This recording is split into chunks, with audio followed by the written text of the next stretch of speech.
of Legal AF. I am your co-host, Karen Friedman Agnifilo, and standing in again for Michael Popok is the amazing Dina Doll, who is a regular Legal AF sub-in and also contributes to Midas Touch and the Legal AF channel. And Dina, so happy to have you back, and it's always nice to be with you on this show. How are you doing? How's California? How's your blue state? I'm in New York. Well, we'll talk about it a little bit more. I know one of our topics touches on it, but I recently had something happen with one of these ICE raids, or, you know, I know a lot of people in Los Angeles know somebody who is scared about getting rounded up with the ICE raids, and somebody that I know very well, self-deported.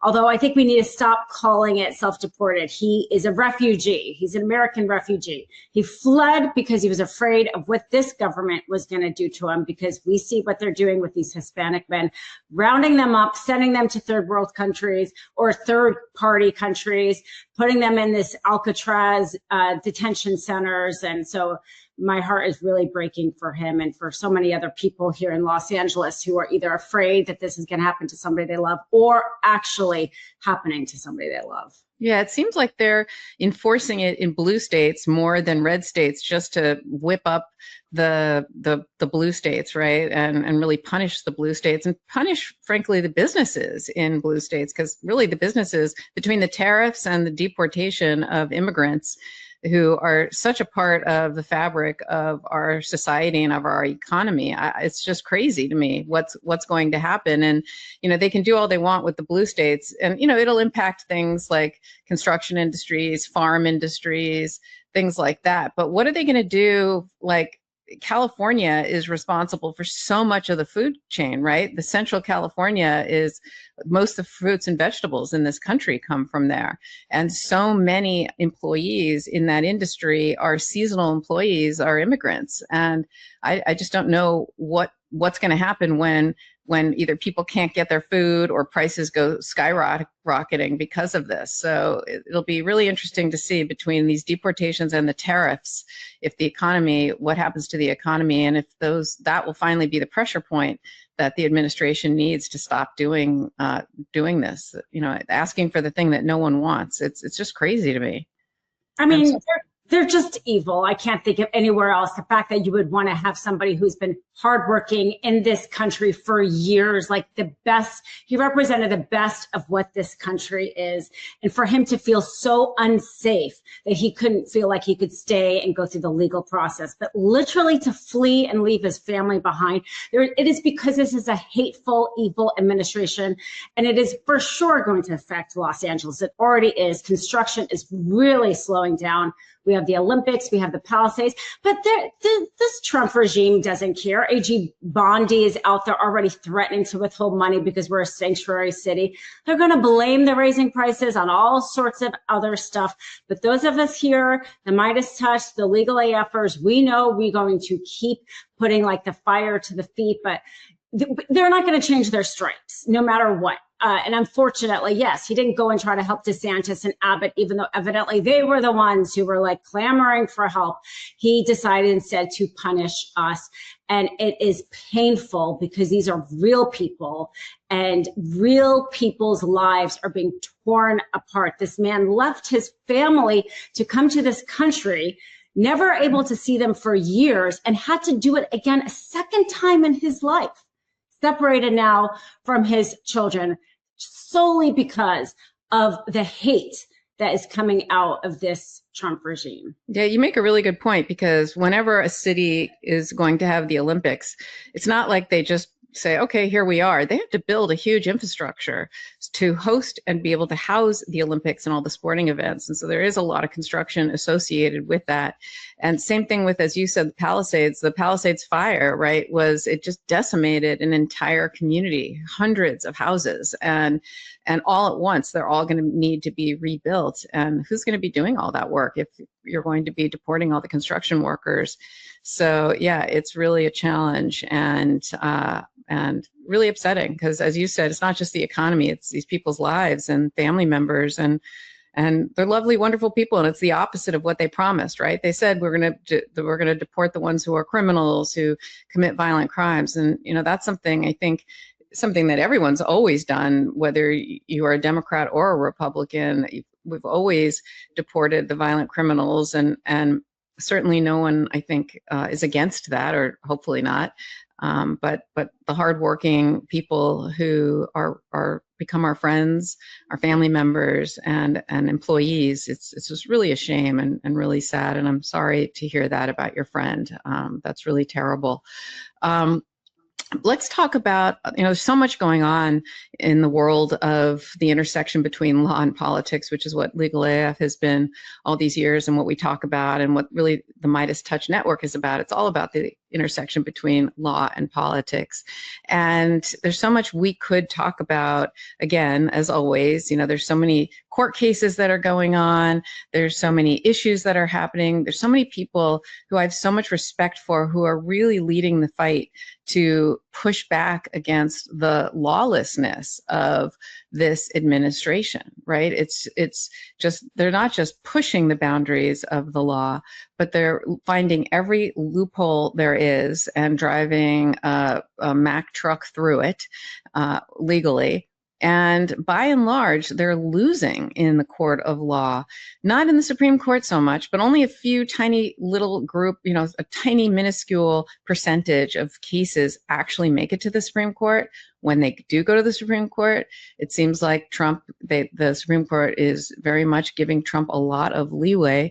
But in the federal district courts, which is the trial level court of federal courts, and in state courts, the Trump administration keeps losing one after another case.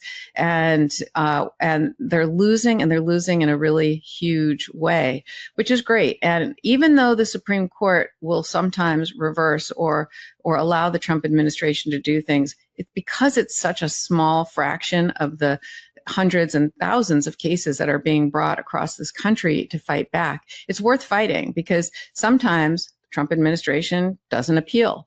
Sometimes they appeal and it's upheld. Sometimes they walk away from the policy. So it's really important to continue holding the line and to continue shining a bright spotlight on these legal cases and what is going on in this administration with, the Donald Trump as president of the United States.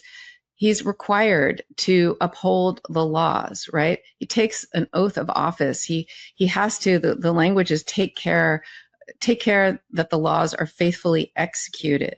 He's required as part of his job to follow the law.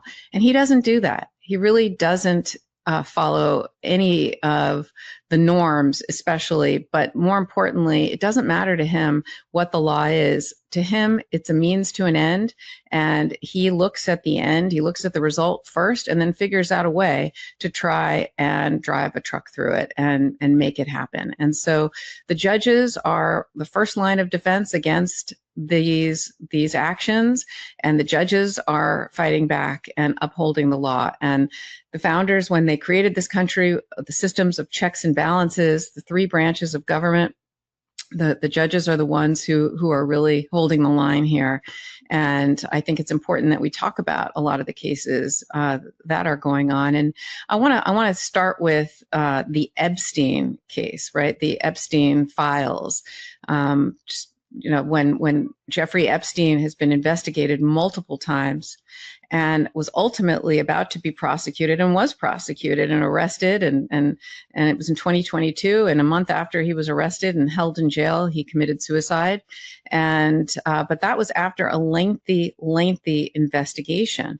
After he committed suicide, the Department of Justice then prosecuted his co-conspirator, the woman who facilitated and even participated in these sexual assaults against minors, and hundreds of women who have since come forward.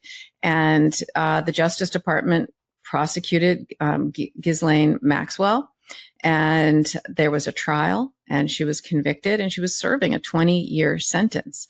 And so to get to the point of prosecution and trial in a federal case, there are just terabytes of discovery of documents, right, of investigatory materials. There are going to be witness interviews. there were search warrants that were executed, there's cell phone records, there's flight records, there's video evidence, there's witness testimony, there's computer evidence that exists, there's the credit card receipts. I mean, I can't tell you how many types of records there are that the Department of Justice will have in order to be able to prosecute cases like this. Thankfully, in this day and age, or not so thankfully, if you're a criminal defense attorney like I am trying to represent people, people leave digital footprints in everything that they do, right? Whether it's video of what you're doing out on the street to your cell phone records and Epstein, because he's a very wealthy person and flew on private planes. There's private plane records, and there are just everywhere you go. You think about your day. It's if you're in New York City, every time you go through the subway, there's a digital record of that. If you're staying in a hotel, every time you go in and out of a hotel room, there's that card reader that leaves a digital footprint. It's like digital breadcrumbs that prosecutors and FBI agents and investigators use to build a case against someone. And that's what they did in the Epstein and Maxwell cases. And all of those records are contained in files that are in the possession of the Department of Justice. We don't even know half of what they have. And the thinnest record, the smallest record that has the least amount of information are grand jury minutes.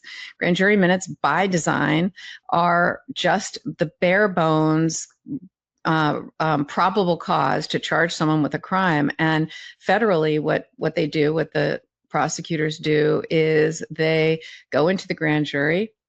Hearsay is allowed in the grand jury federally, so they typically don't put live witnesses in, and they'll just call an FBI agent or two to essentially summarize the facts and summarize the evidence.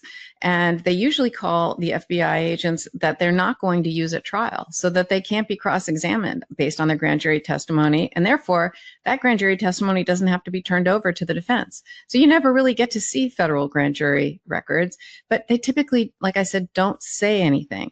And we know that's the case in the Epstein case, because there have been 3 cases that the Trump administration has brought, 2 in New York, 1 in Florida, basically saying, please release the grand jury minutes.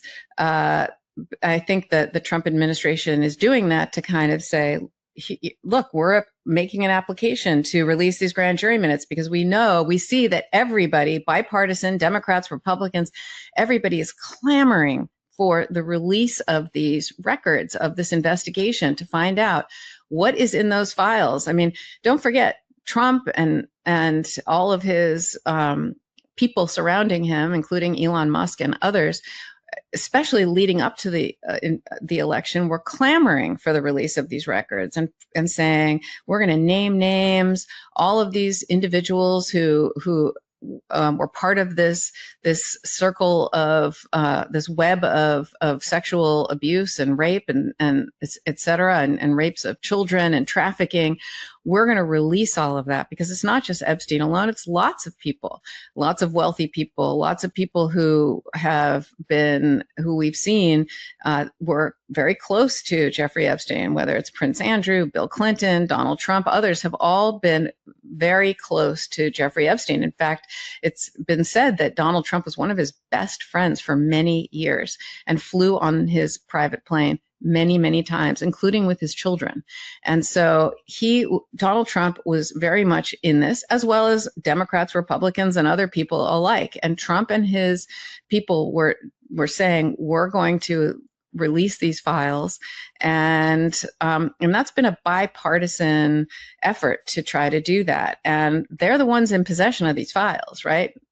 Only the grand jury minutes. The only thing they need to get permission of the court to release, because grand jury minutes are protected by law.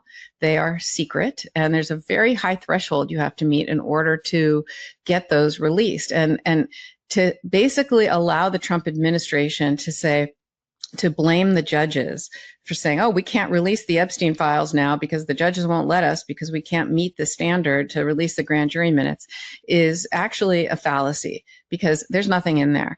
What the meat, the substance, the thing that people want to see is in the possession of the Department of Justice, and they can release it any time.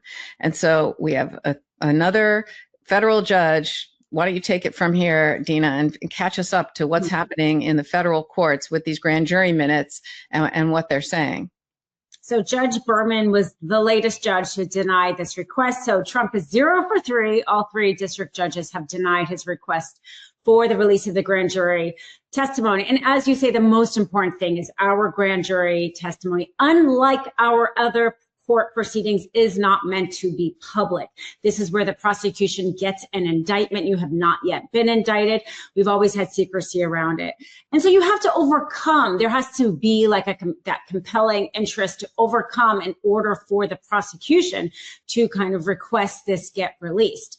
Somebody who's testified actually could voluntarily on their own testify, but to get the prosecution to get this released when secrecy is like presumed is a high bar. And frankly, Judge Berman has said, you have more. In this particular case, the testimony was from an FBI agent, and there was 70 pages. And he explicitly, the judge in his order, compared those 70 pages to the 100,000 pages that the DOJ has, and really said, come on, like, you have so much more than what you're even asking for. You're asking me to break the secrecy for absolutely no reason. It's not as if the only information you have is in this. And to your point, you know, that this isn't the meat of it. It's also really important to say it's not only the meat of it, but clearly the prosecution had the FBI's testimony in their DOJ file. Clearly, the prosecutor had spoken with this FBI person and other FBI agents and knew exactly what this FBI person was going to say. That was the whole reason to put the FBI person in the grand jury, because the prosecution was trying to get an indictment.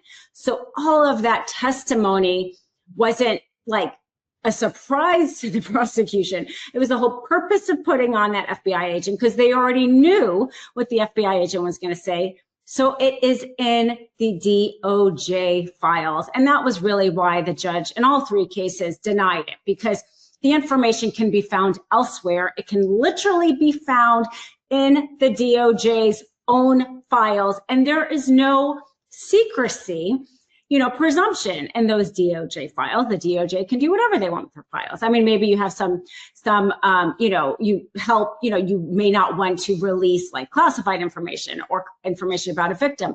But in terms of what the FBI told you, you can certainly release it. And that's why this has been really a clear-cut case for all 3 of the judges. Yeah, it really is unbelievable to me that, you know, some of the language in Judge Berman's decision, I just want to read. He said, quote, "The government is the logical party to make a comprehensive disclosure to the public of the Epstein files. The grand jury testimony is merely a hearsay snippet of Jeffrey Epstein's alleged conduct."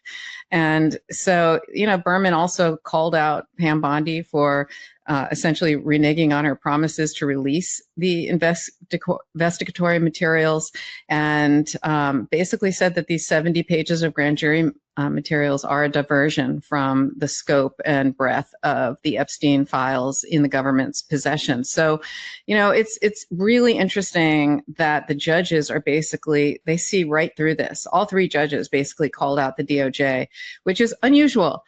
In my experience, the federal judges historically have always protected the Department of Justice.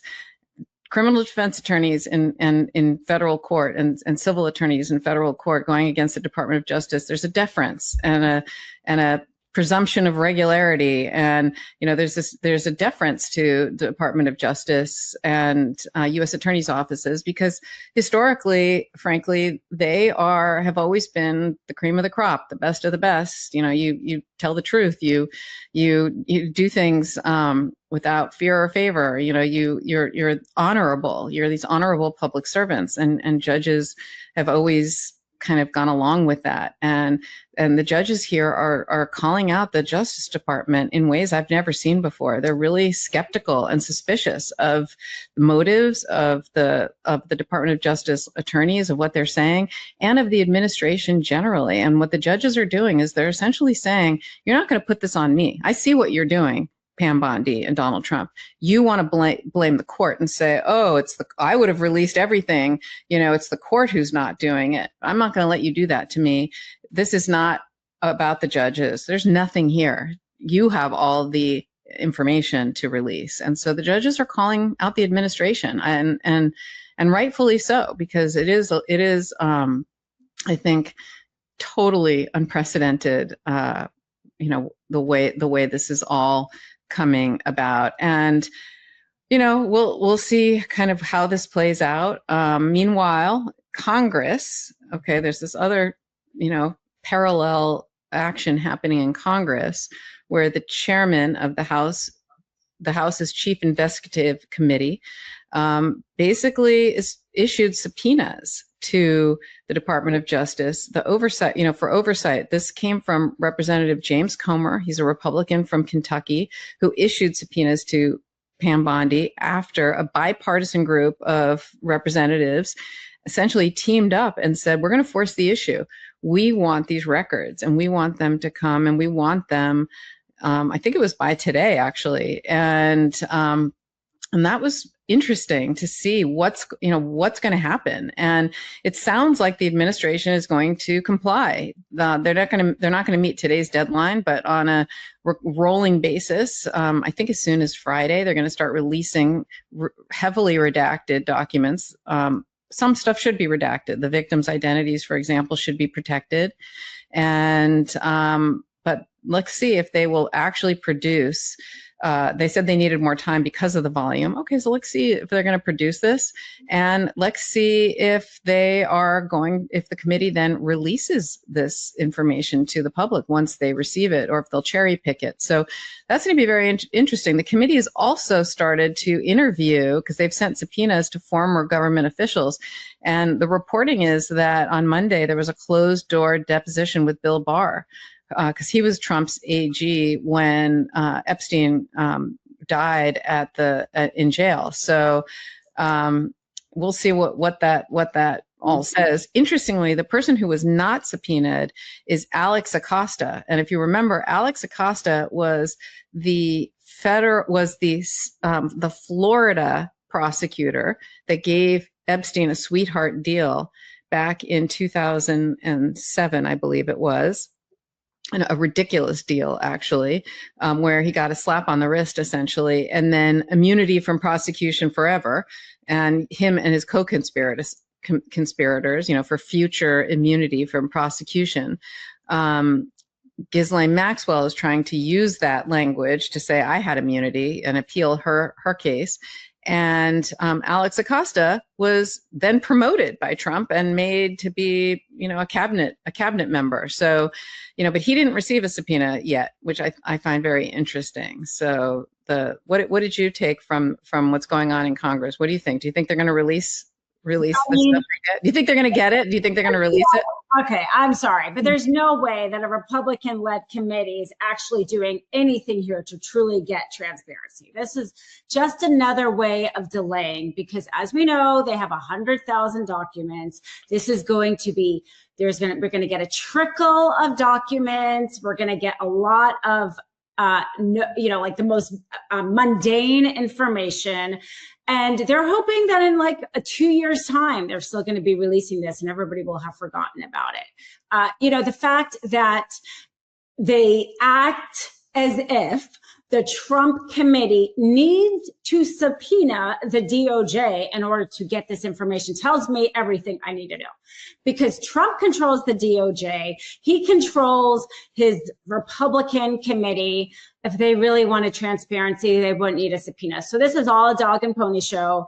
We're going to get a whole bunch of nothing, and they're going to act just like with the judge and the grand jury that, oh, we're doing this, like be patient, have time. And the thing is, if people have been on this story for a very long time, he may be able to dissuade some people, let's say, who are newer to the story.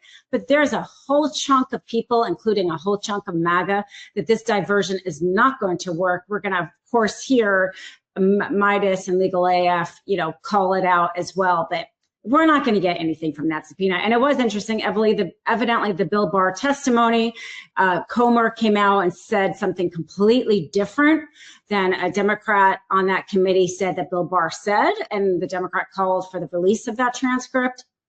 I'll hold my breath of whether or not we get transparency there as well. But that's the other thing. If you're having people speak in private and you're willing to lie to the public about what they say, that doesn't help transparency either. So we're not going to get anything about this unless the public continues to put pressure and maybe there's a leaker. I think maybe that's our best hope, that there's some sort of leaker who's willing to who actually give us transparency here. My biggest beef with this administration is the fact that they're just they don't tell the truth. I mean, I believe in our democracy so much that I believe that you can disagree on issues and you vote on them. And if there are issues that you disagree with and the majority of people want one thing that you disagree with, everybody has to live with it and vice versa, right?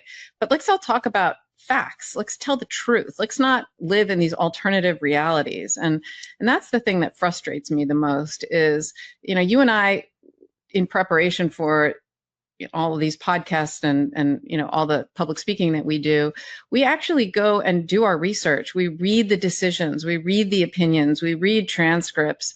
And then when you hear what the Republicans, many of them, but this administration in particular, how they characterize facts that are pretty clear and black and white, they don't tell the truth. And that's what frustrates me the most. And that's the thing that I think is the fuel that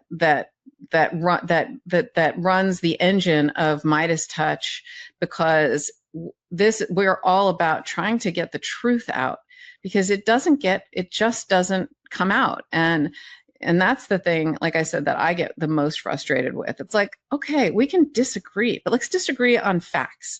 Let's not lie and pick and choose and mischaracterize. And that's the thing, like I said, that just makes me so crazy. And so on that note, I am going to ask everybody, if you're not a subscriber to Midas Touch, please hit the subscribe button. If you're not a subscriber to the Legal AF YouTube channel, subscribe to that too.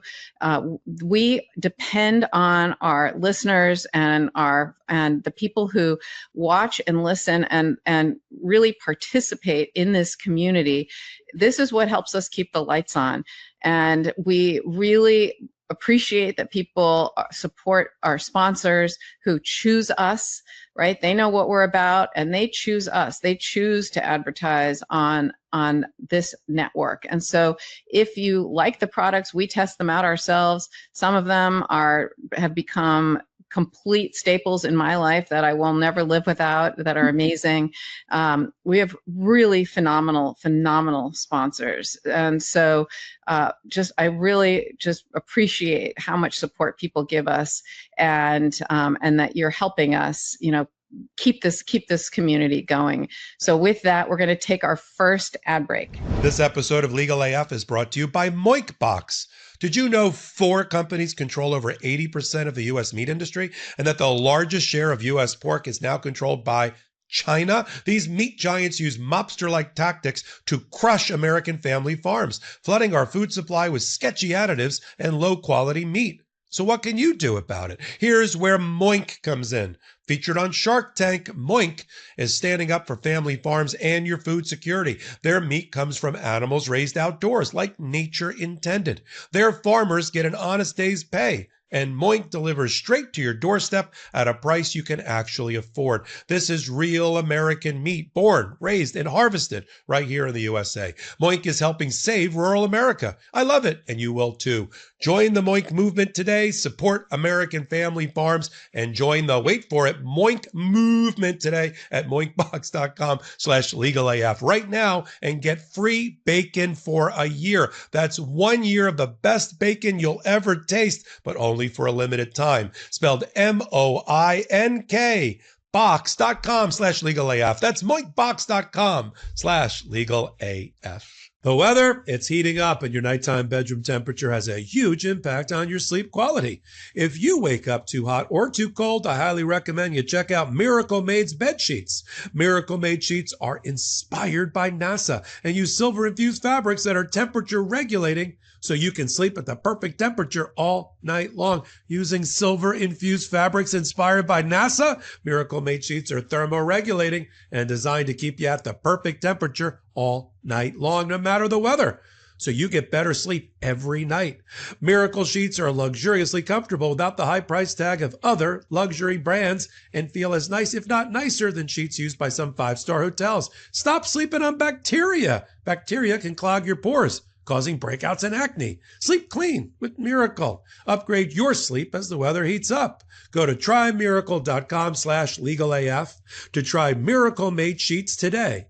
And whether you're buying them for yourself or as a gift for a loved one, if you order today, you can save over 40%.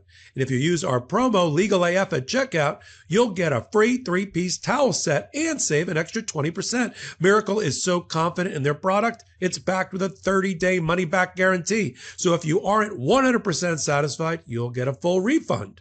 Upgrade your sleep with Miracle Made. Go to trymiracle.com/legalaf and use the code LegalAF to claim your free 3-piece towel set and save over 40% off.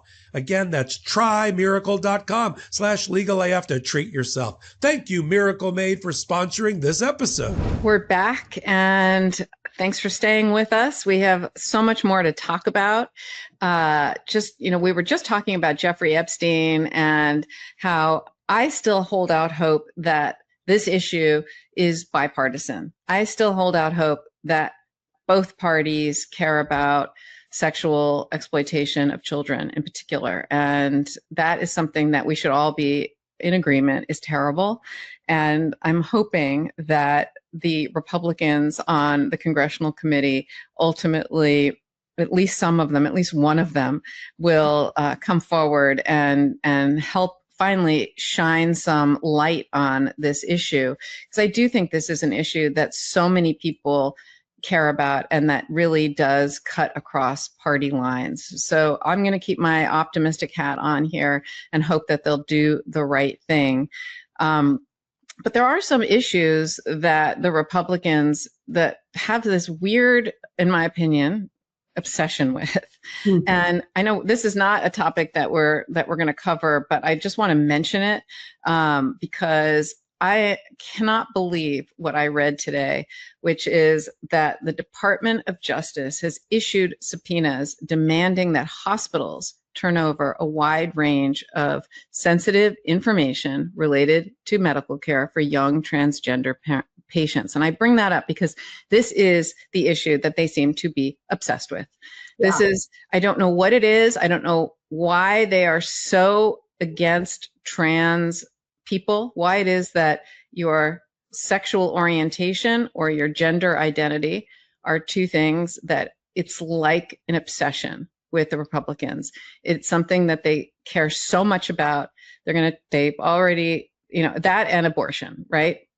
They're already chipping away at abortion. They're going to chip away at marriage equality.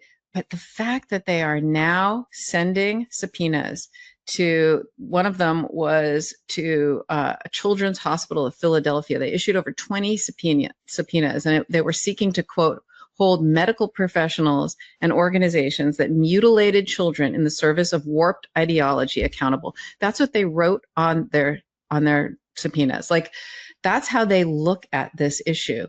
And they're asking for emails, Zoom recordings, every writing or record whatsoever that a doctor may have, voicemails, text messages, etc., about hormone therapy, puberty blockers, gender transition surgery, etc. And, back, it used to be, in 2020, about half the states passed laws that now don't allow this anymore. And now they're this is the Department of Justice issuing subpoenas. That means they are building criminal cases against medical providers, saying that they may have violated criminal statutes. This isn't like they're issuing subpoenas to look at healthcare fraud or health insurance fraud, something that they should be looking at, right? Mm-hmm. They are looking at doctors and looking to punish them for medical decisions made between a patient and a doctor because of their own ideology. And if this isn't going to have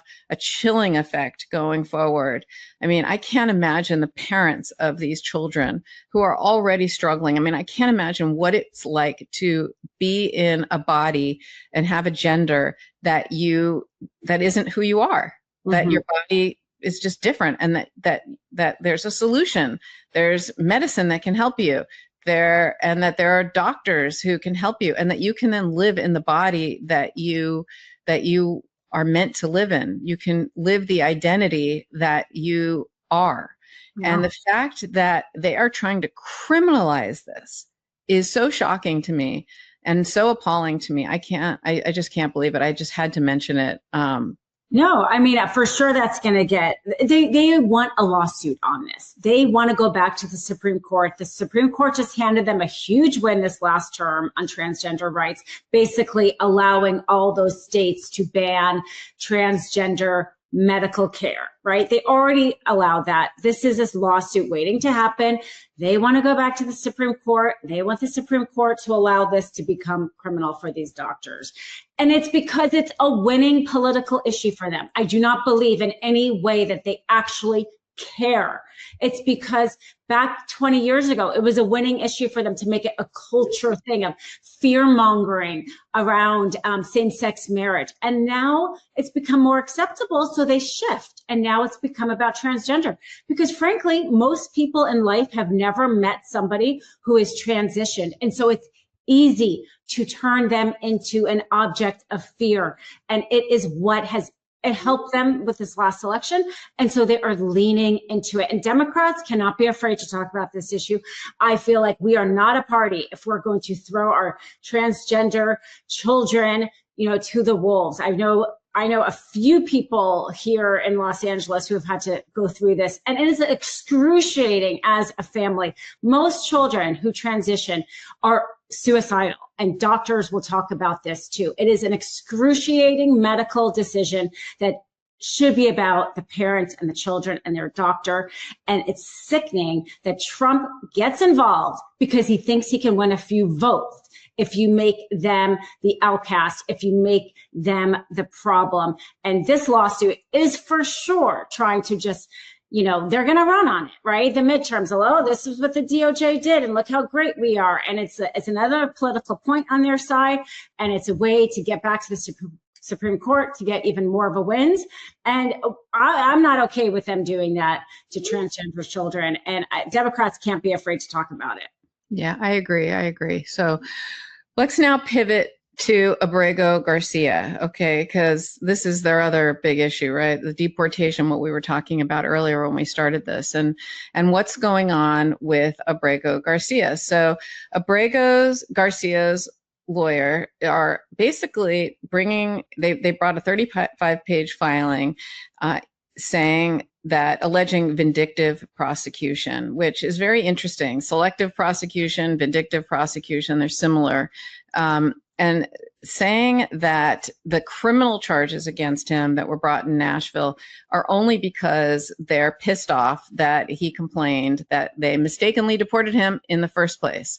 And this filing, they're basically saying, and it's a really hard standard to make out because prosecutors have enormous discretion, right? A prosecutor has tremendous discretion. It's a thing, right? To bring cases, to not bring cases, to show leniency on certain people, to go hard on others. And it's something that every prosecutor's office in this country has, this discretion, and something that they exercise regularly. When I was a prosecutor in the Manhattan DA's office, we used our discretion, for example, to stop prosecuting things like prostitution or not paying your subway fare, because believe it or not, when you didn't pay your subway fare in New York City, if you jumped the turnstile, that was considered a Class A misdemeanor, the exact same level of misdemeanor as if you endanger the welfare of a child. That is how the the books in New York treated that crime. And so we used our discretion to say, look, no, that's not something that we're going to waste our prosecutorial resources on. Or we would say, oh, look, violent crime is up in a certain area, so we're going to turn our focus to that area, and we're going to use our discretion to put a lot of resources in that area because violent crime is up. And so prosecutorial discretion is nothing new. It's something that is done all the time.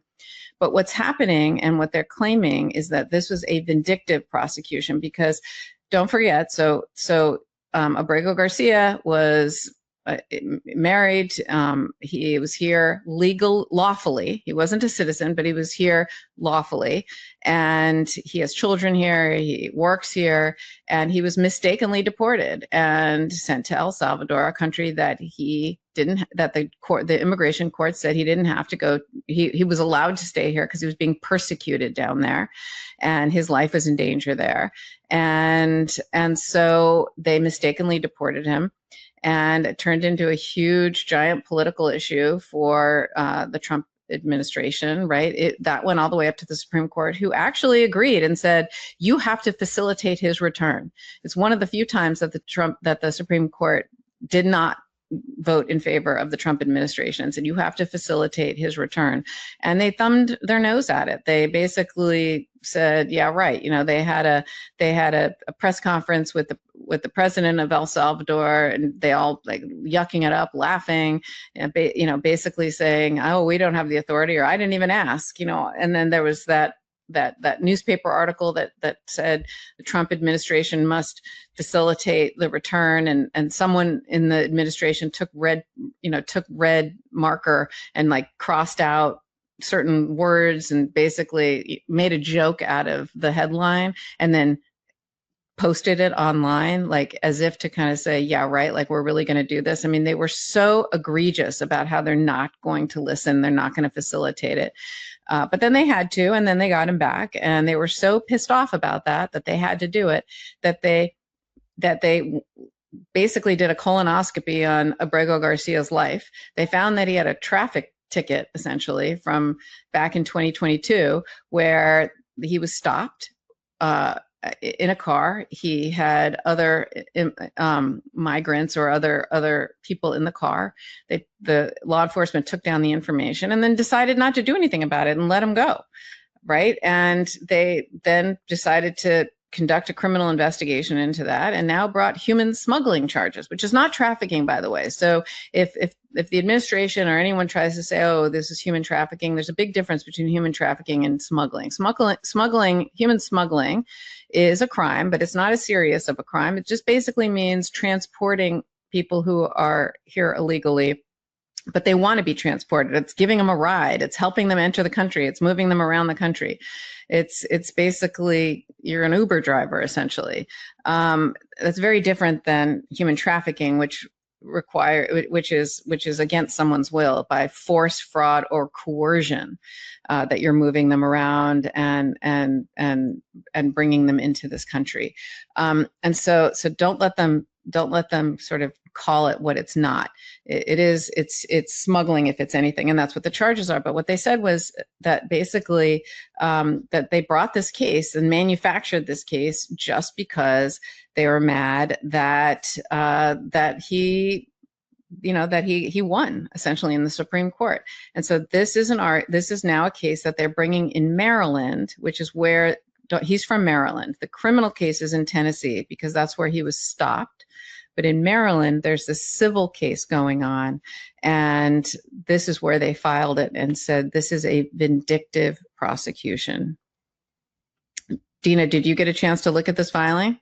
Yeah, I mean, and I think they have a very strong argument, like to your point, that this is a very rare thing to do, but I can't think of a case that is more, perfectly suited for it, because Trump can't lose, right? Like he lied about losing in 2020. He's like a narcissist, and he couldn't do the right thing. He lost at the Supreme Court. He couldn't bring back Abrego Garcia without, charging him, because it would have been a loss to him. And this poor man having the weight of the government against him again and again, he deserves to have this dismissed. In the filing, they were there's so much evidence about this case being, about a vindictiveness. I mean, the fact that, there's a gag order against the DOJ because of all of the awful things that they've been saying about him, already trying to taint the jury.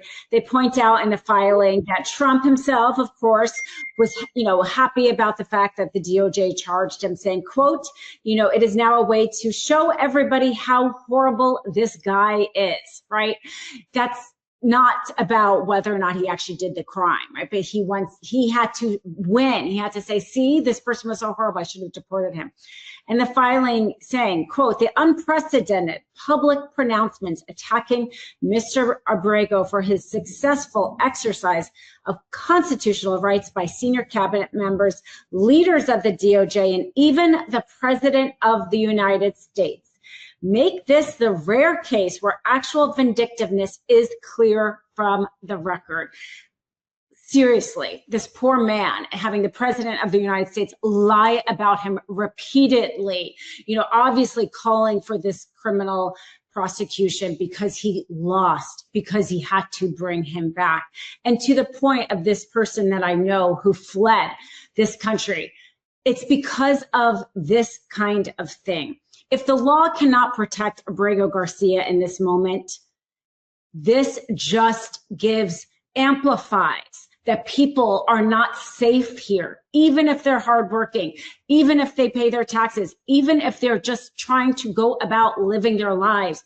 If the President of the United States can personally not like you because he lost at the Supreme Court and you are dragged into another criminal trial, this is why people are fleeing.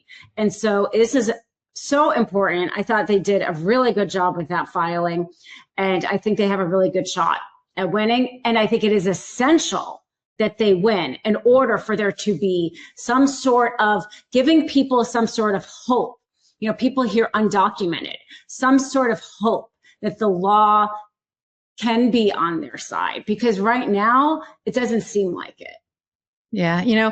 Interestingly, so he's held in on his criminal case, and he wanted to stay in because he's afraid if he gets out. Now, held in meaning like he's in custody criminally, and he wanted to stay in initially because he's afraid if he gets out that they'll deport him again. And so it's so one of the reasons that you hold someone in custody when they're pre-trial, right? Which is you can either be given bail or you can be held in and denied bail, or you could just be released without any conditions. But one of the reasons you hold someone in is because they're either a danger to your future dangerousness, or they are at risk of fleeing.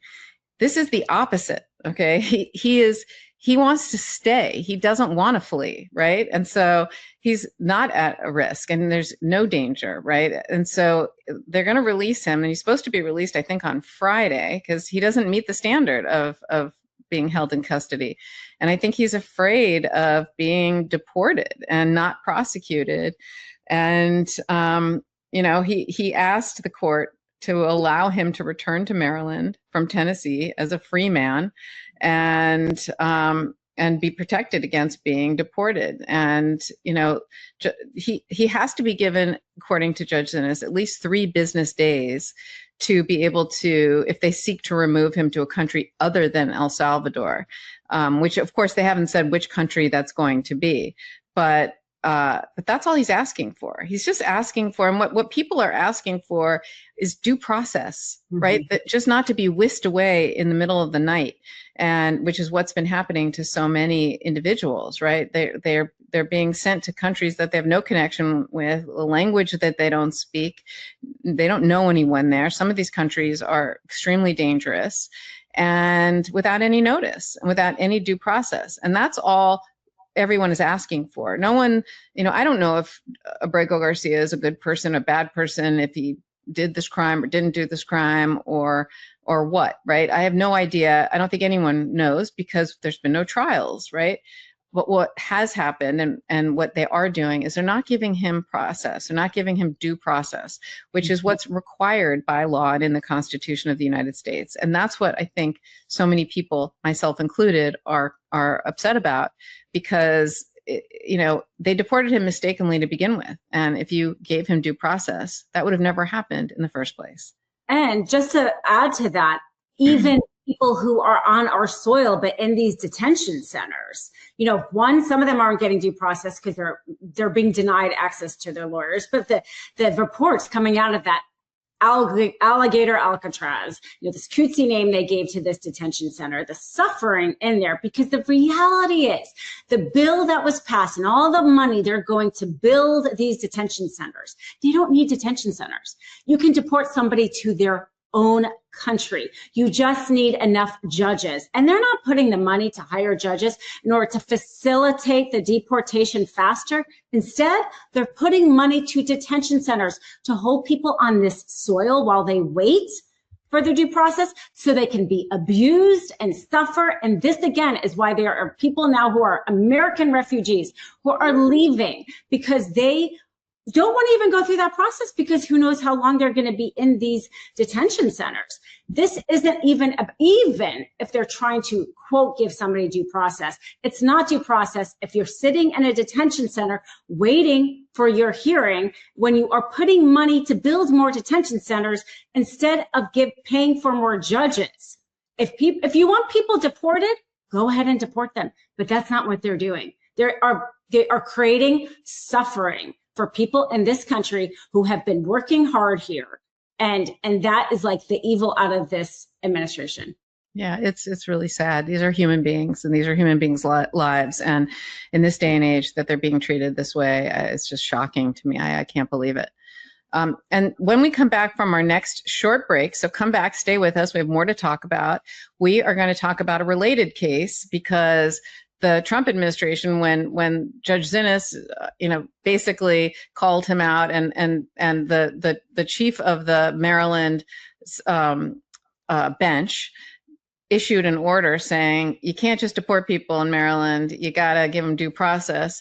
What did the Trump administration do? They just decided to sue all of Maryland's federal court judges, all of them, which is crazy. I've never seen anything like it in my life. So we're going to take another quick break. We're going to talk about that, talk about what's happening in that, and we have so much more to talk about. You know, as much time as I spend prepping, reading, and recording for Legal AF, I didn't realize how much sitting all day was dragging me down, physically and mentally. By the end of the day, I felt stiff, foggy, and worn out. That's why I started using this episode's sponsor, Uplift Desk. Total game changer. It's not just about standing. It's about moving more, improving posture, and keeping my energy up throughout the day. I'm sharper, more focused, and honestly happier at my desk. Uplift Desk builds premium ergonomic furniture designed to keep you moving, feeling good, and doing your best work. You can customize your setup with over 200,000 desk combinations to fit your style and workflow. My personal favorite, their wire management system. No more tangled cords, just clean, focused space. Your workday doesn't have to leave you feeling worn out.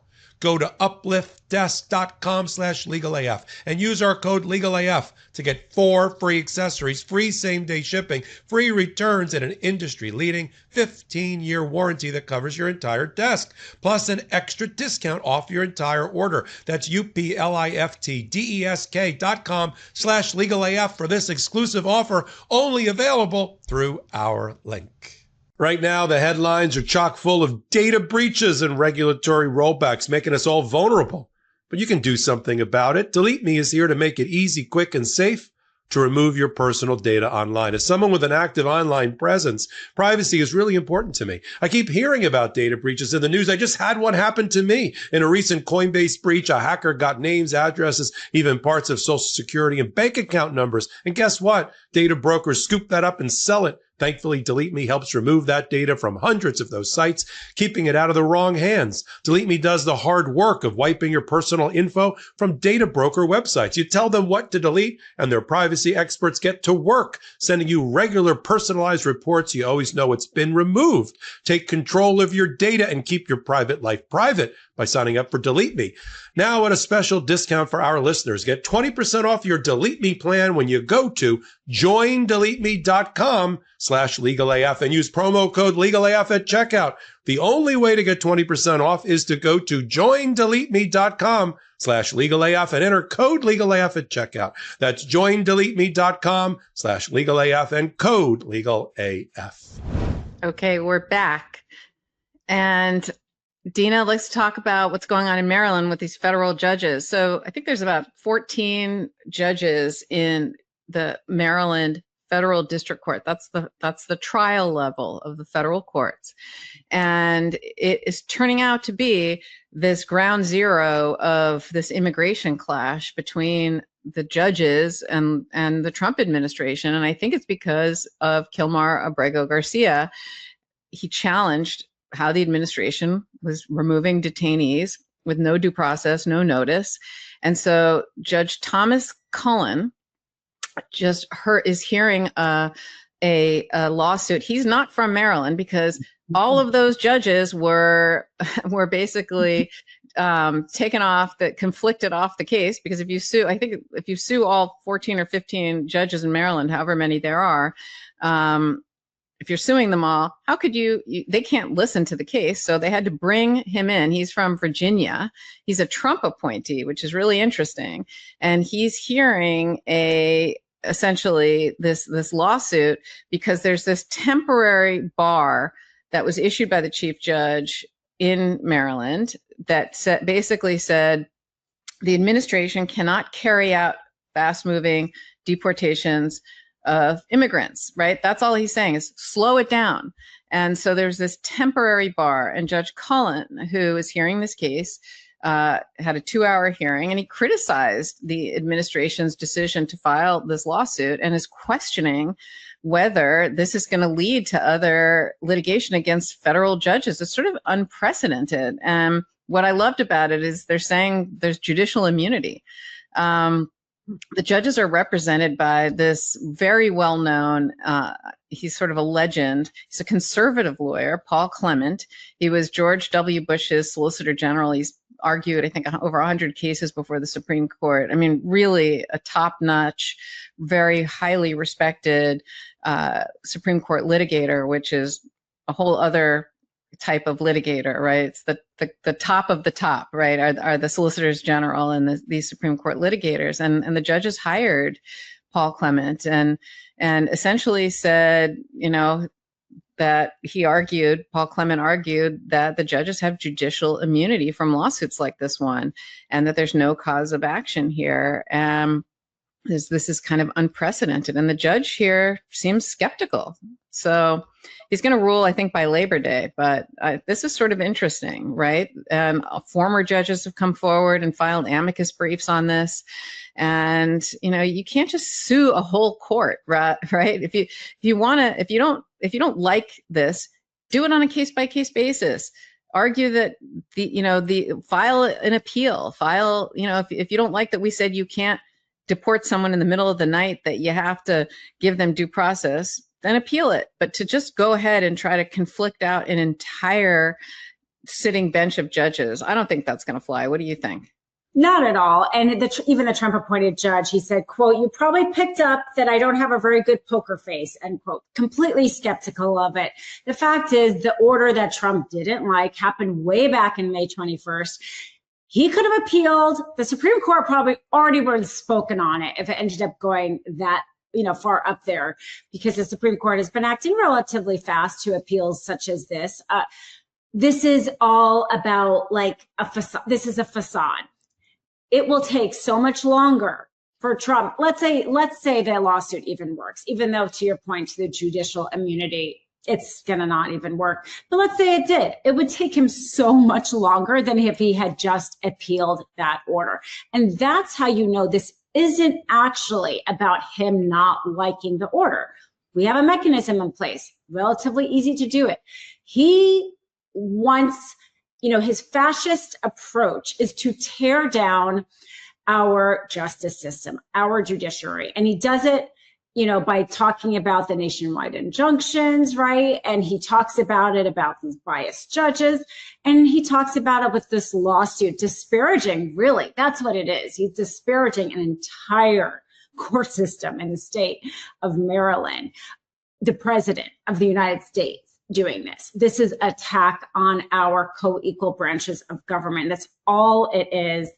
It's a talking point for him and for his allies when they go out on Fox News. This isn't about anything actually related to the law, because he's doing it in like the worst possible way if it were truly just about the order.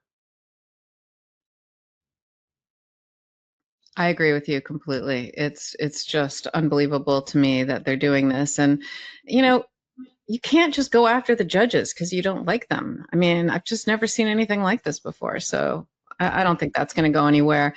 Obviously, Trump will appeal it. I don't think that'll go anywhere, but we'll see what the Supreme Court does. But the separation of powers means something, and it's important. And Congress, you know, they make the laws, and the judges interpret the laws, and the president is supposed to enforce the laws, right? That's what they're supposed to do. And they're not supposed to break the law, and they're not supposed to sue the judges because they don't like that they aren't ruling in your favor. You can appeal their rulings. That's why we have appellate courts, right? That's why we have intermediate appellate courts and the Supreme Court. And the Supreme Court has no problem letting Donald Trump run there on an emergency basis and have him almost be his personal legal advisor, right? I mean, that's what they're doing, and that's how you do it. But you don't just, this is just another intimidation tactic to try to intimidate judges and intimidate everyone, frankly. And that's what's going on, and I'm nothing shy of that. So I very much look forward to watching that and to see what that decision is. But this is a really important one because it has to do with judicial independence and the separation of powers. And the separation of powers, look, this country was founded on there are no kings. We don't want a king. And we want three separate but equal branches of government. And we have a massive power play here of authoritarianism that's happening.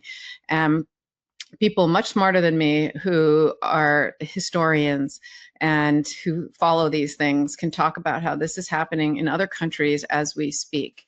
And this has happened in the past. My father, who is a Holocaust survivor, and my grandparents will say that this reminds him of what the playbook for Nazi Germany, right? This intimidation. And it's really scary what's happening in the world. And it's happening, like I said, in some other countries, and he's taking their playbook.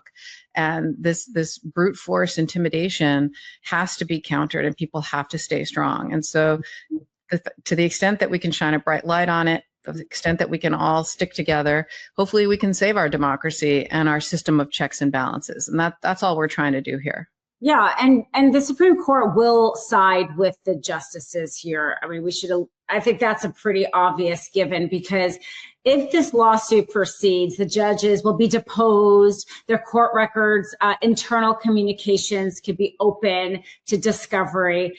And we have our Supreme Court justices unwilling to even show up to Congress to speak about their yacht trips, because they feel as if there's the separation of powers and they shouldn't be exposed to, the Congress to talk the truth and have ethics rules. So, they have a vested interest, let's say, in keeping some separation there. So I would be surprised if Trump actually got a win on this with the Supreme Court.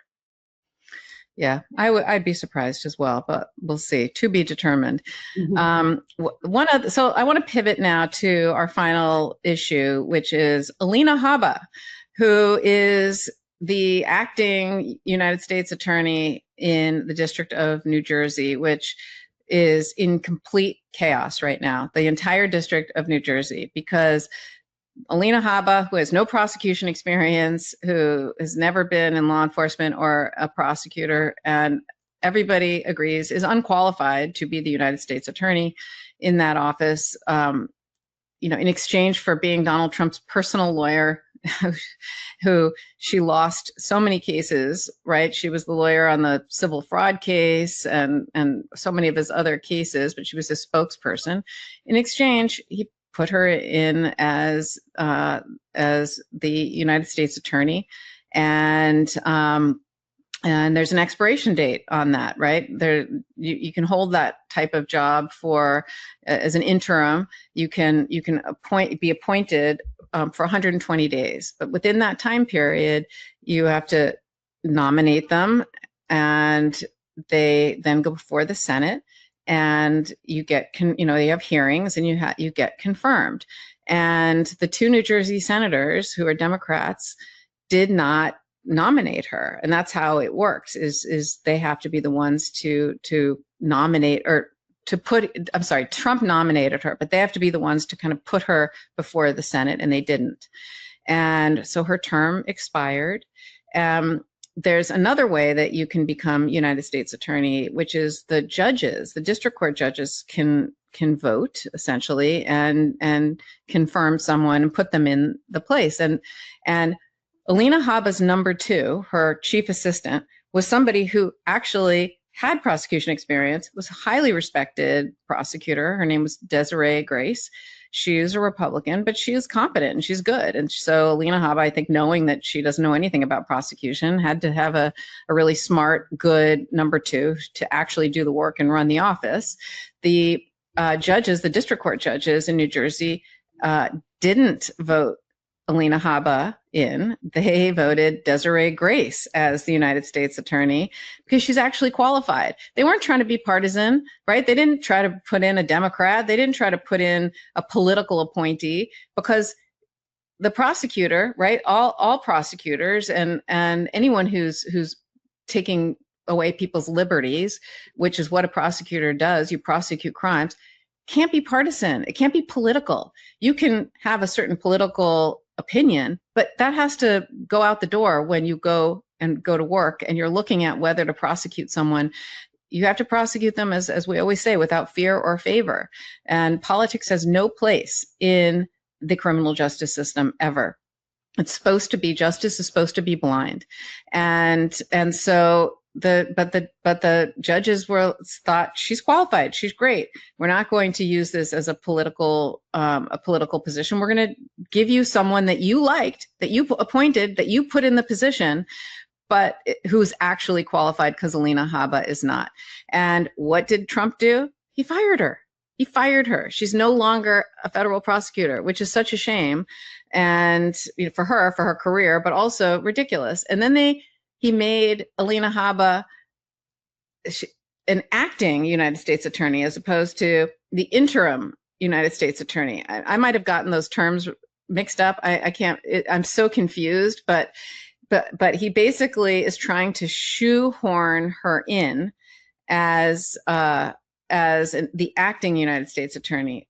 But the problem is there's a little pesky law that says you can't do that if you've already nominated the person for officially nominated, then you can't do it. And the fact of the matter is he nominated her. So as you know, he put forth her name, even though she didn't get it. So what's happening in New Jersey is all the criminal cases are being put on hold. There are defendants who are seeking dismissal of their indictments because they believe that what Trump is doing here, by trying to put her as United States Attorney, that he's just trying to bypass the constitutional checks and balances, and that this nomination has made her ineligible to serve as acting under this, it's called the Federal Vacancies Reform Act, which is a law that says essentially there are well-established mechanisms that can give her temporary power, but unfortunately not if she's been nominated, and she was nominated. And so there's over 1,500 active federal cases in New Jersey that have been postponed or canceled. So it's bananas. It's gone. Justice has basically screeched to a halt in New Jersey. Mm-hmm. Yeah, I mean, Trump has made us less safe across the board with his appointment of an incompetent person to the FAA, to taking people off of actual crime with the FBI and targeting free speech instead. I mean, again and again. Alina, I think you said it. The reason why she's there is because of the spokesperson part. She did her little spokesperson job. That's all he cares about. And unfortunately, that, the people of New Jersey suffer as a result of it. Judge Matthew Brand, he's an Obama appointee, is going to be the one to make this decision, which we're going to get like any day now. He said midweek. We thought hopefully by the midweek at Legal AF we would get it, but not yet. So wait and see. But I think Trump validly, we can all argue fact after fact after fact, is making us less dangerous, and perhaps the people there in New Jersey will become more vocal because, as you said, doesn't have the qualifications to do this job. His only qualification he cares about is, are you willing to prosecute my enemies? Are you willing to go out on Fox News and lie? And if so, you get the job. But that the people there are going to suffer, because obviously there's some real crimes that need to be prosecuted there. Look, and Alina Habba has made no she's not hiding what her true motives are. She says she's there to turn New Jersey from blue to red. She's already started going after Democratic politicians. Mm-hmm. And, she's it's not like she's hiding what she's doing. And that's just, again, there's no place in prosecution for that. And so many, as I said, to get a job at the Department of Justice and to be an AUSA, an Assistant United States Attorney, which is what they're called, prior to now, I don't know what the standards are now, was really kind of the cream of the crop. It's the federal prosecutor. There's always this rivalry, because I was never a federal prosecutor. I was always a state court prosecutor. And I used to get really upset that people somehow would think lesser of a state court prosecutor, that federal prosecutor is sort of the elite, the best of the best, et cetera.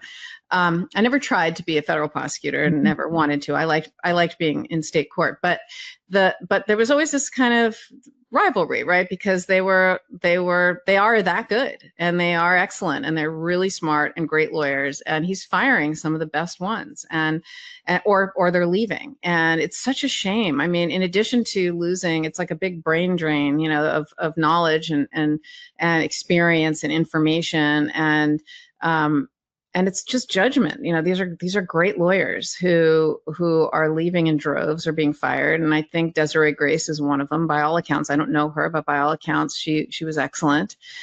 Recently, Jim Comey's daughter, Maureen Comey, who was a career prosecutor in the Southern District, is widely respected as an extraordinary, excellent prosecutor in her own right. And I've actually seen her in court. She's exceptional. She was fired for no reason, but probably other than being Jim Comey's daughter. And it's just a shame. It's a shame for us, because it makes us less safe, and it makes us, we're the losers, right? We're the losers of this. And this just it's not a good thing that's happening. He thinks he cares about law and order, but he doesn't. He cares about politics and vindictiveness. And himself. I don't know if he cares about anything other than himself, to be honest. Immigration and trans, It's all how it affects him. Yeah. Yeah. So it's such a shame. And the Department of Justice, to see what's happening to the Department of Justice, I hope some people can stay strong, put their head down and stick it out. And I don't know how the Department of Justice builds back from this, but it used to be one of the most respected entities. So I don't know.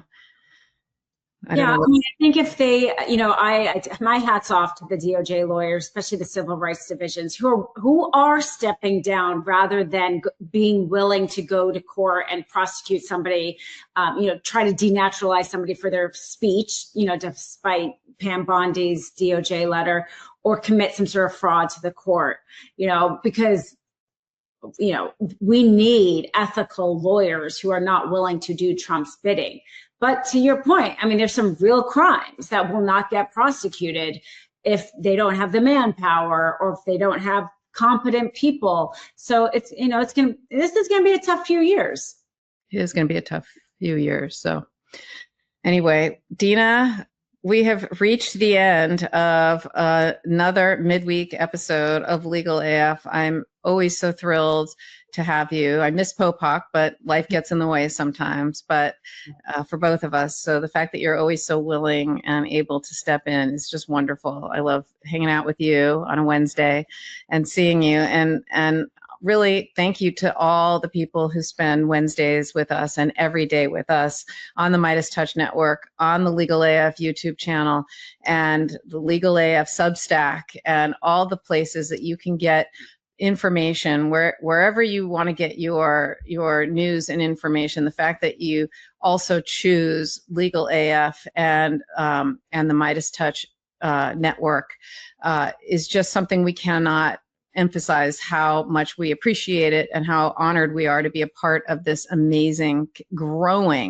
just growing at lightning speed community. Especially the Legal AF YouTube channel is just more and more just names that you've heard of, people that you know, really impressive people are signing up to be on the Legal AF YouTube channel. That's hopefully going to become the go-to place for legal information and the intersection of law and politics, and in addition to the Midas Touch Network. So thank you to all the people who come here every week and every day.